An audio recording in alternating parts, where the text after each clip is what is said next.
जब सुखदेव जी जनक जी के वहां पहुंचे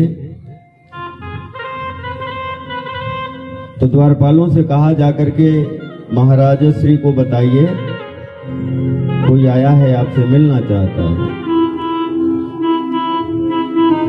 जाकर के सूचना दी गई। जनक जी ने कह दिया, उनसे कह दो कि अभी समय नहीं है, अभी हम नहीं मिल पाएंगे।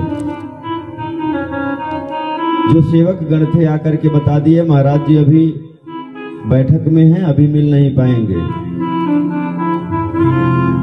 कह करके अपने कार्य में लग गए और महाराज उस तपती हुई धूप में बाहर खड़े होकर के वो प्रतीक्षा कर रहे हैं। परीक्षण किया जा रहा है कि कहीं ऐसा तो नहीं कि क्रोध आदि इनके अंदर हो। पूरा दिन व्यतीत हो गया, पूरी रात्रि व्यतीत हो गई, पुनः परीक्षण और तेज किया गया। कुछ सेविकाओं को भेज दिया गया इनके पास, आदि आदि प्रकार से परीक्षण किया गया।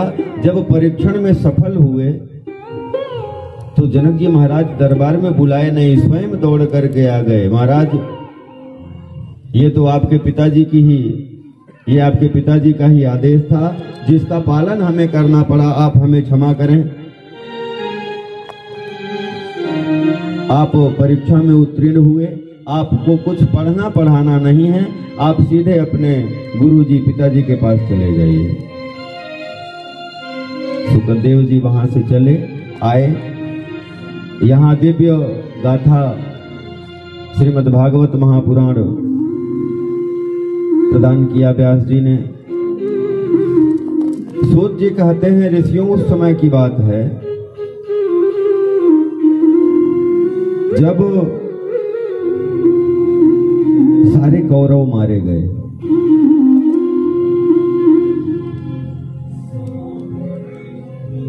भीम ने दुर्योधन का उरुदंड भेदन कर दिया, गदा से मार के तोड़ दिया। कुरुक्षेत्र में केवल लाशें ही लाशें पड़ी हुई हैं।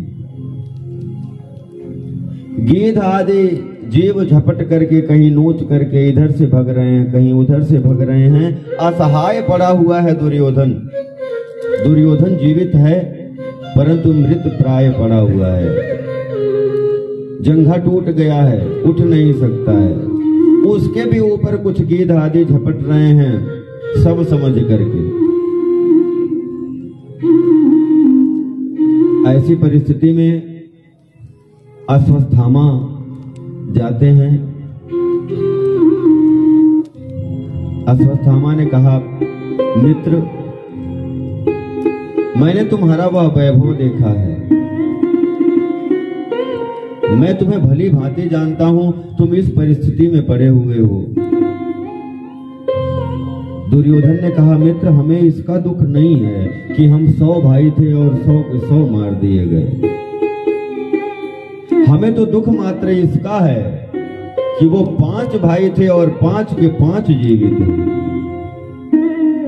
एक भी मर गया होता तो मन को संतोष होता। अश्वत्थामा ने कहा, मित्र मैंने तुम्हारा नमक खाया है, तुम्हारी जो इच्छा है इसकी पूर्ति मैं अवश्य करूंगा। तुम एक की बात कर रहे हो, मैं 5 का सर काट करके लाऊंगा। अश्वत्थामा ने सोचा, विचार किया, पांडवों को जीत श्री विजय श्री की प्राप्ति हुई है, वो सशक्त हैं, उनसे युद्ध करके तो मैं अकेला उनसे जीत नहीं सकता, परंतु कोई युक्ति निकालनी पड़ेगी, कोई युक्ति लगानी पड़ेगी। महाराज देखा, एक रात्रि के समय में ना वृक्ष पर कुछ कौवे बैठे हुए थे। उसी वृक्ष पर एक उल्लू रहता था। उस उल्लू ने सैकड़ों कौवों को मार करके भगा दिया। जानते हैं क्या? समय था रात्रि का, कौवों को दिखाई नहीं देता है और उल्लू को रात्रि में पर्याप्त दिखाई देता है। अश्वत्थामा के मस्तिष्क में काकउलूकन न्याय समझ में आ गया कि यदि मैं इस प्रकार से आक्रमण करूं तो मुझे विजय मिल सकती है, तो मैं सफलता प्राप्त कर सकता हूं। अश्वत्थामा अपना विचार करके चल दिया, लेकिन परमात्मा जिसे बचाना चाहे उसे कौन मार सकता है? परमात्मा जिसे बचाना चाहे उसे कौन मार सकता है? परमात्मा ने कहा, देखो विजयश्री की रात्रि है, बड़े धूमधाम से हम लोग मनाएंगे, चलो कहीं चलते हैं। पांचों पांडवों को लेकर के घूमने चले गए। पांचों पांडव के जो पुत्र थे ना, वो बिल्कुल पांडवों के ही स्वरूप के थे। वो पांचों पुत्र जाकर के पांडवों की ही शैया पर सो गए। सब सोए हुए थे। अश्वत्थामा को मौका मिल गया, सभी सोए हुए हैं, पहुंचा शयन कक्ष तक और पांचों का सर काट के उठा लाया।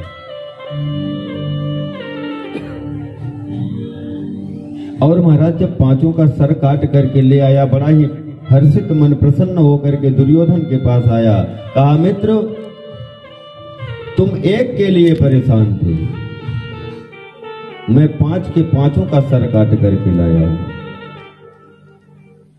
दुर्योधन देखा तो बड़ा प्रसन्न हुआ, दूर से देखा तो बड़ा प्रसन्न हुआ, लेकिन जब समीप से देखा, अरे ये तो पांडव नहीं है, पांडवों जैसे दिखने वाले पांडव पुत्र हैं। चित्कार करके रो पड़ा, अरे मित्र तुमने ये क्या कर दिया? हमारे कुल में किसी को पानी तक देने के लिए नहीं छोड़ा। जिसे तुम पांडव समझ रहे हो ना, वो पांडव नहीं है, ये पांडव पुत्र हैं, पांडवों की तरह दिखते हैं। एक श्राप भी था, जब हर्ष और शोक दोनों एक साथ हो तो ही दुर्योधन की मृत्यु हो सकती थी। यहां पांडवों को मरने का, पांडवों के मरने का हर्ष, प्रसन्नता, और बाद में जब ज्ञात हुआ कि ये पांडव नहीं, ये तो पांडव पुत्र थे, तो दुर्योधन भी आहत हुआ और उसका प्राणांत हो गया। अश्वत्थामा ने सोचा, जब मुझसे अपराध हो गया, मैं जिन्हें पांडव समझ रहा हूं ये पांडव नहीं, पांडव पुत्र हैं। यदि पांडव जीवित हैं तो वो मुझे अब जिंदा नहीं छोड़ेंगे। और अश्वत्थामा भाग चला। जब भगवती द्रौपदी ने देखा अपने पांचों पुत्रों का कटा हुआ सर, केवल धड़ पड़ा हुआ है, केवल शरीर पड़ा हुआ है सैया पर, और सर सबके गायब हैं, जो चित्कार करके रो पड़े।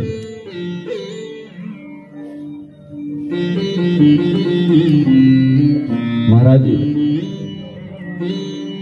हर्ष के समय में विजय श्री का जो प्रसन्नता था, जो खुशी का समय था, उस समय मानो लोगों के ऊपर वज्राघात सा हो गया हो।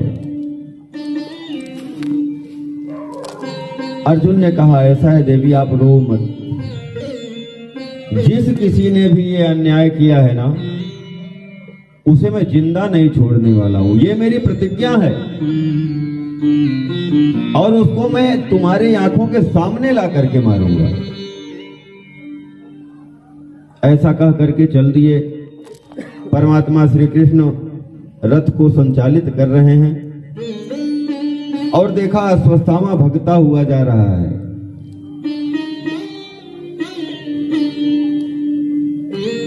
अश्वत्थामा भगता हुआ जा रहा है। अश्वत्थामा ने देखा कि अर्जुन हमारा पीछा कर रहा है। अश्वत्थामा ने सोच लिया कि अब मैं बचूंगा नहीं, तो अश्वत्थामा ने ब्रह्मास्त्र चला दिया। और जब अश्वत्थामा ने ब्रह्मास्त्र चलाया,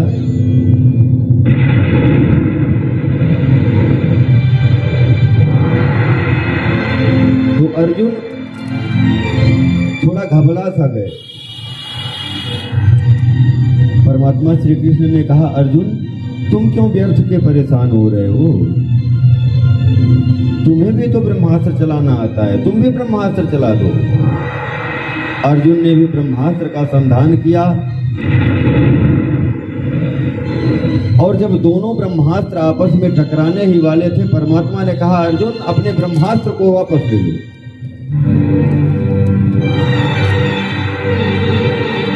अर्जुन ने तो अपने ब्रह्मास्त्र को वापस ले लिया, परंतु अश्वत्थामा को ब्रह्मास्त्र चलाने की विद्या आती थी, ब्रह्मास्त्र को वापस करने की विद्या नहीं ज्ञात थी। अन्यत्र कहीं लगा दिया उस ब्रह्मास्त्र को और बंदी बना लिया। परमात्मा रथ को संचालित कर रहे हैं, रथ के पीछे ला करके अश्वत्थामा को बंदी बना करके डाल दिया। परमात्मा ने पूछा अर्जुन तुमने तो प्रतिज्ञा किया है कि जिसने तुम्हारे पुत्रों को सोते हुए मारा है उसको मैं जीवित नहीं छोड़ूंगा, तो जब वह दुष्ट मिल ही गया तो उसे तुम बंदी क्यों बना रहे हो, उसको उसका वध क्यों नहीं करते। अर्जुन ने कहा प्रभु मैंने संकल्प लिया है कि द्रौपदी तुम्हारे सामने ला करके उसका वध करूंगा, इसलिए यहां इसका वध नहीं करेंगे, इसका वध ला करके द्रौपदी के सामने करेंगे। और जब बंदी बना करके पशुओं की भांति ले आकर के द्रौपदी के सामने अश्वत्थामा को भूमि पे पटक देते हैं, जब भगवती द्रौपदी ने देखा कि ये तो अश्वत्थामा है, दौड़ करके उनके बंधनों को छोड़ने लगी, उनके बंधनों को खोलने लगी। अरे आपने ये क्या कर डाला, ये आपके गुरुपुत्र हैं, गुरुपुत्र भी गुरु के समान होते हैं।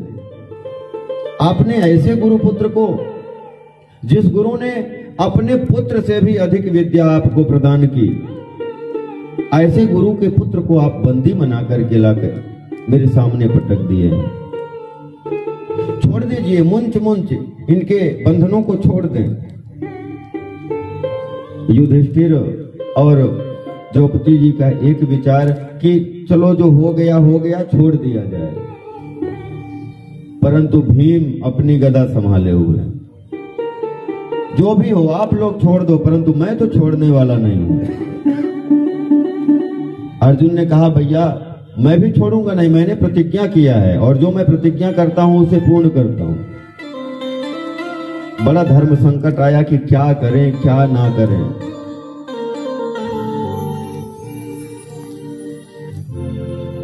अर्जुन ने कहा प्रभु आज जब हम फिर संशय में पड़े हुए हैं तो कृपा करके आप बतावें कि हमें क्या करना चाहिए। भगवान ने समझा दिया, देखो युधिष्ठिर राजा हैं, उनकी आज्ञा का पालन होना चाहिए, लेकिन तुम ये भी ध्यान रखना कि तुम क्षत्रिय हो, तुम्हें अपना वचन नहीं तोड़ना चाहिए। अर्जुन ने कहा रे महाराज बात तो ज्यों की त्यों रह गई, युधिष्ठिर राजा हैं, उनके वचनों का पालन होना चाहिए, यथार्थ की छोड़ दिया जाए। मैं क्षत्रिय हूं, मैंने संकल्प किया है तो मुझे अपना संकल्प नहीं तोड़ना चाहिए, यथार्थ की मार दिया जाए। तो बात तो वहीं की वहीं पड़ी रह गई, जहां मैंने पूछा था घूम फिर करके फिर वहीं आ गया। आप कोई व्यवस्थित उत्तर हमें नहीं प्रदान किए।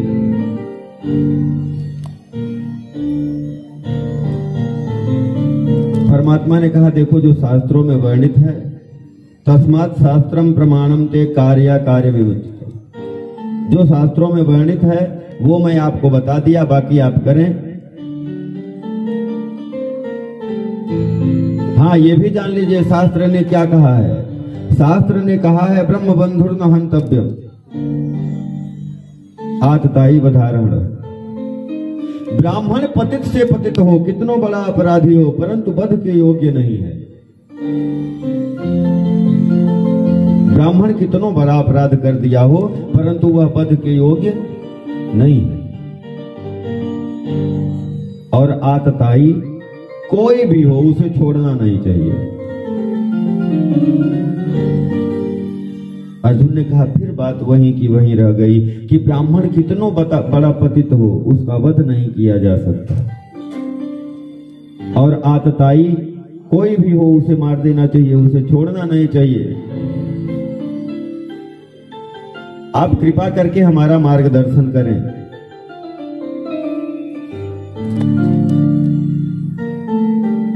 परमात्मा अपने चेले का परीक्षण कर रहे हैं।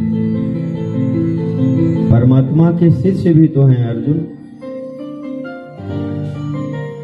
जब धर्म युद्ध के लिए खड़े हैं और युद्ध करने से इनकार कर दिया, युद्ध करने से मना कर दिया कि ना, मैं अपने ही परिवारीजनों के ऊपर अस्त्र नहीं चलाऊंगा, अगर अपने ही परिवारीजनों को मार करके मुझे विजय श्री की प्राप्ति होती है तो ऐसे विजय श्री की मुझे कोई आवश्यकता नहीं है। और जब कहा शिष्यस्ते हम, मैं आपका शिष्य हूं, मैं आपका शिष्यत्व ग्रहण करता हूं, आप हमारा मार्गदर्शन करें, तब जाकर के गीता का ज्ञान दिया। तो वहां ज्ञान दिए, यहां परीक्षण कर रहे हैं कि चेले को ज्ञान मिला, उस ज्ञान को रखा भी है कि एक कान से सुन करके दूसरे कान से निकाल दिया। जैसे हम कथा सुन तो रहे हैं, लेकिन कथा 15 मिनट पश्चात यदि पूछ लिया जाए कि हाँ हम लोग कहाँ थे, तो जो श्रोता समाज बैठा हुआ है वो कथा केवल सुन भी रहा है कि उसको अपने हृदय में रख भी रहा है। याद आया महाराज, वध केवल वध कर देना ही वध नहीं होता है। बाल्यावस्था की बात है। एक बार मैं अध्ययन कर रहा था तो कोप भवन का प्रसंग रामचरितमानस में, जब कोप भवन में भगवती चली गई हैं, दशरथ जी महाराज जाकर के निवेदन कर रहे हैं, कहु के ही रंकई करऊ नरेशु, कहु के ही नृपति निकासों देशु। समझ में आया, भगवान दशरथ जी ने कहा भगवती से कि तुम जिसको कहो, कहु के ही रंकई करऊ नरेशु, तुम जिस भीख मांगने वालों को कह दो उसको मैं राजा बना दूं। कहु के नृपति निकासों देशु, तुम जिस राजा को कहो उसे मैं देश निकाला दे दूं। कर सकते थे, क्यों? एक छत्र राज्य था, सूर्य की रोशनी जहां तक थी वहां तक दशरथ जी का राज्य था। सूर्य की रोशनी जहां तक हुआ करती थी ना, वहां तक महाराज दशरथ जी का राज्य था, कर सकते थे। लेकिन आगे का जो उन्होंने लिखा ना कि सकऊं तोरी अरि अमरऊ मारी, काह कीट बपुरे नर नारी। यदि तुम्हारा शत्रु अमर है तो मैं उसे भी मार सकता हूं। मन को खटकता था। क्या दशरथ जी को ज्ञात नहीं था जो अमर है वो मर नहीं सकता है?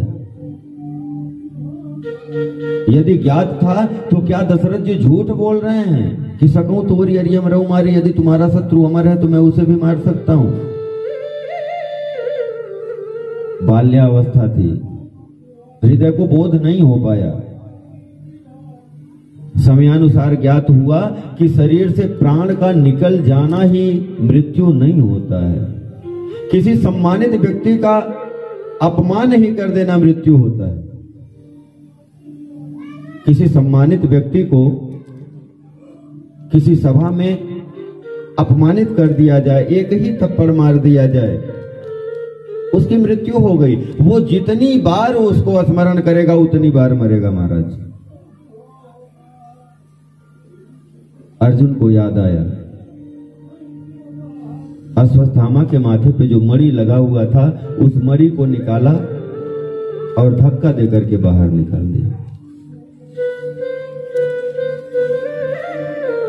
अभिमन अश्वत्थामा वहां से निकल गया, परंतु मन में विचार कर लिया कि तुम्हारे कुल में पानी देने वाला तो किसी को छोड़ूंगा नहीं। महाराज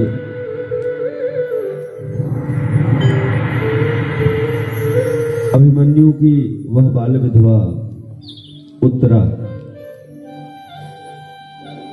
जो सती न हो सकी थी, कारण था गर्भ था, गर्भावस्था में सती नहीं हुआ जाता था। ब्रह्मास्त्र को चला दिया उस गर्भ को नष्ट करने के लिए। ब्रह्मास्त्र को चला दिया उस गर्भ को नष्ट करने के लिए, और वह ब्रह्मास्त्र उत्तरा के गर्भ में उस बालक को नष्ट करने जा रहा था। परमात्मा भी अर्जुन आदि पांडवों से विदाई लेकर के अपने धाम को जा रहे थे।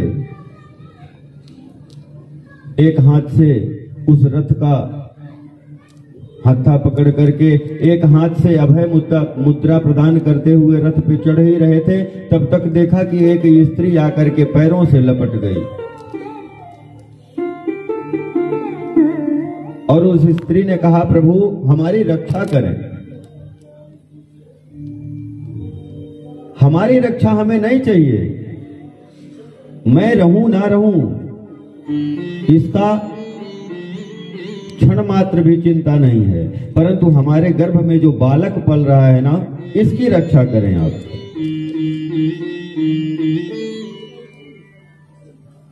भगवती उत्तरा के परिवार के इतने सारे लोग थे, लेकिन जब उन्हें दुख, यह गर्भ में जलना उन्हें प्रतीत हुआ ना, तो अपने परिवारी जनों से उन्होंने नहीं कहा। जानते हैं क्यों? भगवती द्रौपदी ने एक बार बताया था, देखो जब कभी विपत्ति आ जाए ना, तो संसार के भरोसे मत रहना।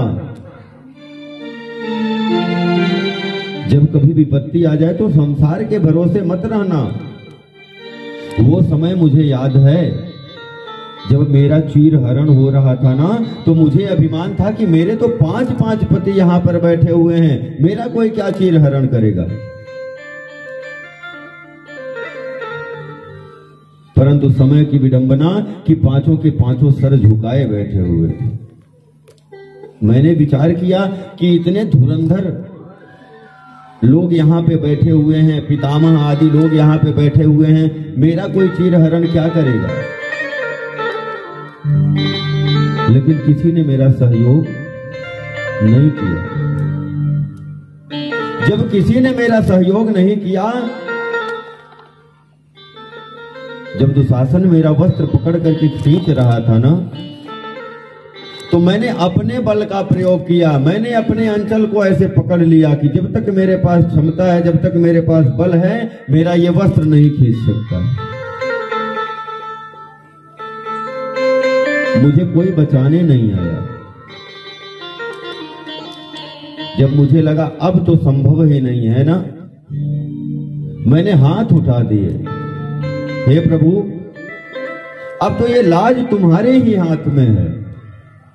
तुम चाहते हो मैं नग्न हो जाऊं, तो मैंने लो छोड़ दिया, और जैसे ही मैंने हाथ उठाया ना, परमात्मा आकर के हमारी रक्षा कर लिए।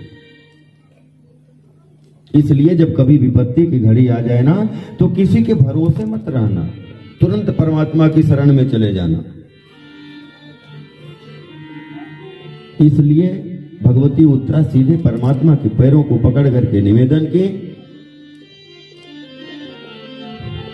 भगवान एक छोटा सा स्वरूप धारण किए, भगवती उत्तरा के गर्भ में प्रविष्ट हुए और वहां पर उस ब्रह्मास्त्र के तेज को शांत कर दिए। ब्रह्मास्त्र के तेज को शांत कर दिए और जैसे ही पुनः तैयार हुए चलने के लिए, भगवती कुंती ने बड़ा ही सुंदर 26-27 श्लोकों में स्तुति किया है। नमस्ते पुरुषम त्वाद्वम त्वाद्यम ईश्वरम। परमात्मा ने कहा, बुआ ये आज उल्टी गंगा आप कैसे बहा रही हैं? आप हमारी इतने बड़े बड़े श्लोकों से स्तुति कर रही हैं। कहा नहीं, मैं उस परमात्मा की स्तुति कर रही हूं। जिसने हमारे विपत्ति के समय में हमारा साथ दिया। मैं सोच तक नहीं सकती थी कि इतने बड़े बड़े धुरंधर योद्धा और हमारे पुत्रों के मध्य जब युद्ध होगा तो हमारे पुत्र बच जाएंगे अथवा हमारे पुत्रों को विजय श्री प्राप्ति हो जाएगी। लेकिन ये आपकी कृपा, करते सब कुछ आप हो, बस करते दिखाई नहीं देते हो। मेरा आपकी कृपा से सब काम हो रहा, मेरा आपकी कृपा से सब काम हो रहा है। मेरा आपकी कृपा से सब काम हो रहा है। मेरा आपकी कृपा से सब काम हो रहा है। करते हो तुम कन्हैया, करते हो तुम कन्हैया, मेरा नाम हो रहा है। मेरा आपकी कृपा से सब काम हो रहा है। मेरा आपकी कृपा से सब काम हो रहा है। प्रभु करते तो सब आप ही हैं, परंतु दिखाई नहीं देता है। एक काम करिए, आप जाते समय सबको सबके इच्छा अनुसार आपने वर प्रदान किया है। आज मैं भी आपके सामने अपना आंचल फैला करके आपसे कुछ मांगना चाहती हूँ। कहा ठीक है, आदेश करिए। कहा एक काम करिए ना, आप हमें दुख दे दीजिए। संसार में दूसरे किसी ने आज तक दुख नहीं मांगा परमात्मा से, भगवती कुंती ने दुख मांगा। क्यों? महाराज जब मेरे पास दुख था तब आप हमारे लिए सहारा बन करके खड़े थे, और आज जब हमारे पुत्रों को विजय श्री की प्राप्ति हो गई तो आप हमें छोड़ के जा रहे हो। इसलिए ऐसे सुख की हमें कामना नहीं है जब परमात्मा हमसे दूर हो जाए। प्रायः होता भी है,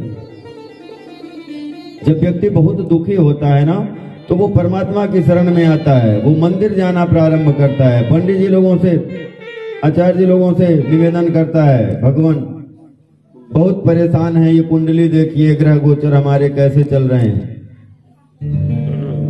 और किसी आचार्य जी ने बता दिया कि देखो आपके ग्रहों की स्थिति ठीक नहीं है, एक काम करो 108 बिल्वपत्र सोमवार को भगवान शंकर जी को चढ़ाया करो, आपकी विपत्तियां समाप्त हो जाएंगी। तो 108 बिल्वपत्र चढ़ाना वो प्रारंभ कर देता है, मंदिर जाना प्रारंभ कर देता है। धीरे धीरे उसकी विपत्ति समाप्त होती है। धन वैभव से जब वह परिपूर्ण होता है ना तो उसके पास इतना कार्यों का हिसाब हो जाता है, डायरी मेंटेन करना होता है, इनकम टैक्स फाइल करना होता है, वो क्या होता है, फिर उसके पास मंदिर जाने का समय नहीं होता है, समय विपत्ति में ही होता है। कहा दुख में सुमिरन सब करे, सुख में करे न कोई। जब दुख से उबार देता है ना परमात्मा, आपको सुख की तरफ अग्रसित कर देता है, तो आप परमात्मा को पुनः धीरे धीरे भूलने लग जाते हैं। ये नियम सब पे लागू नहीं है। कुछ भक्त हैं जो हर हालत में परमात्मा को ही स्मरण करते रहते हैं, परंतु कुंती जी ने कहा एक काम करो, आप हमें दुख दे दो, मुझे उस सुख की कामना नहीं है जब आप हमारे साथ ना रहो। जब हम दुख में थे तब आप हमारे लिए खड़े थे।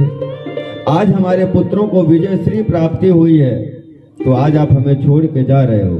ऐसे विजय श्री की हमें कोई कामना नहीं। अब परमात्मा के पास सुख दुख है ही नहीं भाई, जिसके पास जो होगा वही तो वो दे सकता है।